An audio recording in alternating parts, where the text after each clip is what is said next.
All right, moving on to public communication. You are welcome and encouraged to participate in the meeting. Public comment is taking items listed on the agenda when they are called, but public comment on items not listed on the agenda will be heard at this time.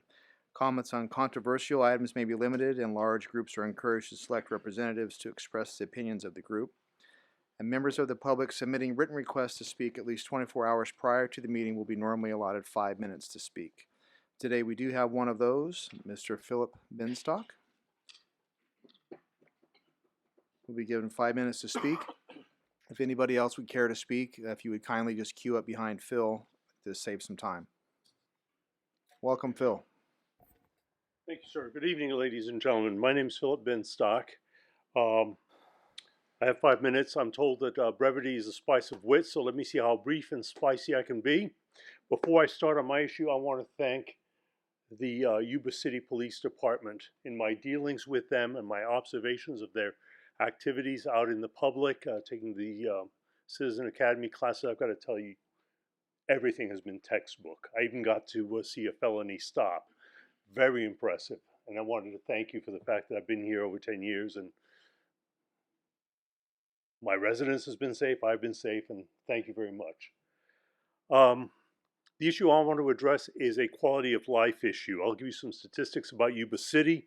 About 14.7 square miles, 24,000 housing units, averaging 2.82 people per unit. So within a 2-mile radius, about 12 and a half square miles. Assuming that housing density around the fairgrounds is half of the rest of the city, we'd be looking at about 5,066 households or 14,000 people in that area. The ordinance regarding noise at the fairgrounds states that there is no limit or regulation regarding noise for sport, patriotic, or religious events. On Cinco de Mayo, a Sunday, a work night, the noise and music blasted until about 10 p.m. During the fair that just ran August 1st through August 4th, Thursday through Sunday, the noise of the monster trucks, the announcements, and the music blasted as late as 10:30 in the evening. We have some issues, some events coming up, like the Brews, Blues, and Barbecue. I've never been to one, so I don't know how loud that's going to be, but it's scheduled to go till 10 p.m. There are other events coming up this year, one of which is going to go as late as midnight. The point of the fairgrounds is not to blast a neighborhood until late at night. I would ask that either the ordinance be changed or that a personal agreement is reached with the managers of the fairgrounds. I'd like to see the noise stop at 7 p.m. on work nights and 8 p.m. on nights that are not work nights. I don't think it's fair to the neighbors of the fairgrounds to be blasted like that, unable to sleep. Literally, I mean, there was one day I didn't feel well. I could not take a nap. Windows closed, earplugs. If I want to listen to television, I have to blast it.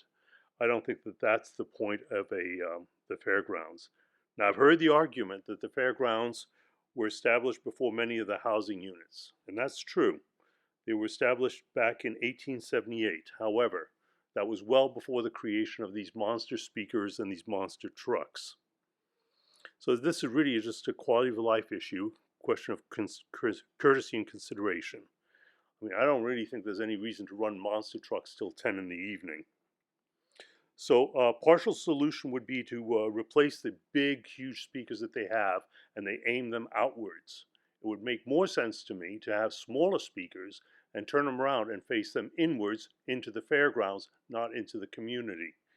And then, of course, another one would simply be to set the limit of the time that the noise goes on. Now, the hours I suggested, 7 p.m., 8 p.m., that's what I'd like. I mean, I realize that that may be obviously subject to discussion. I would ask that this be addressed. I'd like to be kept apprised of the progress and the eventual solutions. If there's any research that needs to be done into laws, ordinances, and so on, I did that in part for the state for 25 years. I'd be happy to do it. Spare the budget. I'll do it on my dime. I mean, I love doing it. Does that tell me I've got a minute? I have a minute? Great. So I have a minute of brevity and spice. Thank you for listening. Thank you, Phil. I have a question. Sorry, one more thing. I'm I'm sorry, I don't feel particularly well tonight, otherwise I would stay. We have a question for you. Yes, sir.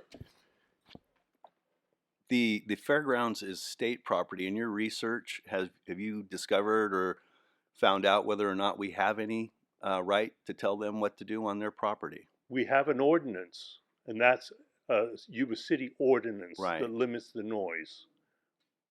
I think the easiest thing would be to work with them. I agree, but I just wondered if in your contact with them, whether you would come across anything that would prohibit us from requiring them to lower the noise. I have contacted them, and although I approached them in what I thought was a polite manner, was soundly rebuffed.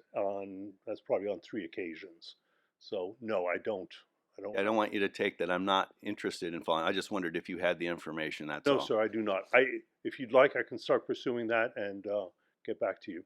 I think we can have staff do that, but certainly. The other thing I would mention to you, you talked about the Blues, Brews, and Barbecues. That's a civic club I'm a part of. Yes, sir. 4 to 8 p.m. Okay, because on the website it shows 10. I just checked the website again to confirm, just so I wouldn't. Leave Okay, you straight. great. It's Well, 4 to thank 8. you. Yeah. Good. Okay. Thank you very much. Thank you, Phil. Anybody else care to speak? All right.